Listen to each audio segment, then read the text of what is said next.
സകല ദോഷങ്ങളെയും ഇല്ലാതാക്കുന്ന പ്രദോഷം.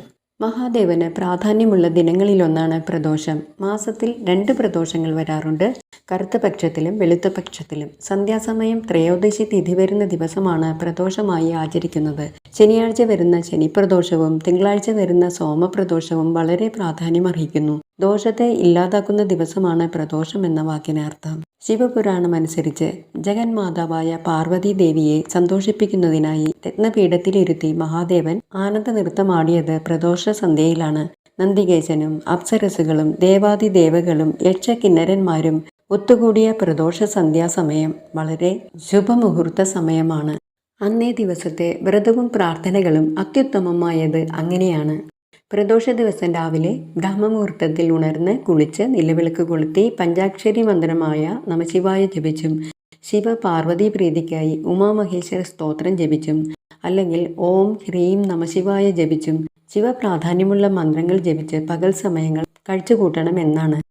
അന്നേ ദിവസം പകൽ ഒന്നും തന്നെ ഭക്ഷിക്കാതെ ക്ഷേത്രത്തിലെ പ്രദോഷ പൂജയിൽ പങ്കെടുത്ത് അഭിഷേകം കണ്ട് തൊഴുത് നേദിച്ച കരിക്കിൻ വെള്ളം സേവിച്ചും പഴം കഴിച്ചും വ്രതം അവസാനിപ്പിക്കാവുന്നതുമാണ്. വ്രതം അനുഷ്ഠിക്കാൻ സാധിക്കാത്തവർ ശിവക്ഷേത്ര ദർശനം നടത്തി 3 പ്രദക്ഷിണം വച്ച് യഥാശക്തി വഴിപാടുകൾ ചെയ്ത് ഓം നമശിവായ, ഓം ഹ്രീം നമശിവായ എണ്ണം നോക്കാതെ ജപിച്ച് ശിവപ്രദക്ഷിണം ചെയ്യുന്നത്, ശിവക്ഷേത്ര പ്രദക്ഷിണം നടത്തുന്നത് വളരെ നല്ലതാണ്. അത്യന്തം ഐശ്വര്യം ഉണ്ടാകുന്നതിന് കാരണമാകുന്നതാണ് ഇതുപോലെയുള്ള പ്രാർത്ഥനകളും ക്ഷേത്ര ദർശനവും. നാമജപങ്ങൾക്ക് തന്നെയാണ് ഏറ്റവും പ്രാധാന്യമുള്ളത്. ക്ഷേത്രത്തിൽ പോകാൻ സാധിക്കാത്തവരും വ്രതമെടുക്കാൻ സാധിക്കാത്തവരും വീട്ടിൽ നിലവിളക്ക് കൊളുത്തി വെച്ച് ശിവപ്രീതിക്കായുള്ള മന്ത്രങ്ങൾ ജപിക്കാവുന്നതാണ്. ആദ്യം തൊഴുകേണ്ടത് നന്ദികേശനെയാണ്. നന്ദികേശന്റെ വലതുവശം നിന്ന് തൊഴണം. അതിനുശേഷം മുന്നോട്ട് നടന്ന് ശ്രീകോവിലിൻ്റെ വാതിലിൻ്റെ ഇടത് ഭാഗത്ത് നിന്ന് മൂർത്തിയെ തൊഴണം എന്നാണ്. പഞ്ചാക്ഷരി മന്ത്രത്തോടെ 3 പ്രദക്ഷിണവും പാർവതീദേവി ഭഗവാന്റെ പിറകുവശത്തായി കുടികൊള്ളുന്നു എന്നതാണ്. പാർവതീദേവിക്ക് പിൻവിളക്ക് വഴിപാട് അതീവ പ്രാധാന്യമുള്ളതാണ്.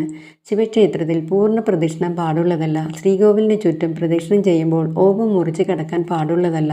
പരമശിവൻ ദ്രവകന്യയായ ഗംഗാദേവിയെ ജടയിൽ സ്വീകരിച്ച് ഒരു വശത്തേക്ക് തിരിച്ചുകൊണ്ട് ഓവിനെ ഗംഗാനദിയായി സങ്കല്പിക്കുന്നത് കൊണ്ടാണ് ഓവ് മറികടക്കരുത് എന്ന് പറയുന്നത്. പ്രധാനമായി കുടുംബസൗഖ്യം, ഭാര്യാഭർത്തൃ സൗഖ്യം, സന്താന സൗഖ്യം, ജാതകദോഷങ്ങൾ മാറാൻ, ദീർഘായുസ് എന്നിവയ്ക്ക് വേണ്ടി പ്രാർത്ഥിക്കുന്നവർക്ക് അവരുടെ എല്ലാ പാപങ്ങളും പ്രദോഷവ്രതത്തിലൂടെ മാറുമെന്നാണ് വിശ്വാസം. സന്ധ്യാസമയത്ത് ജപിക്കേണ്ട ചെറിയ മന്ത്രങ്ങൾ ഇവിടെ പറയാം.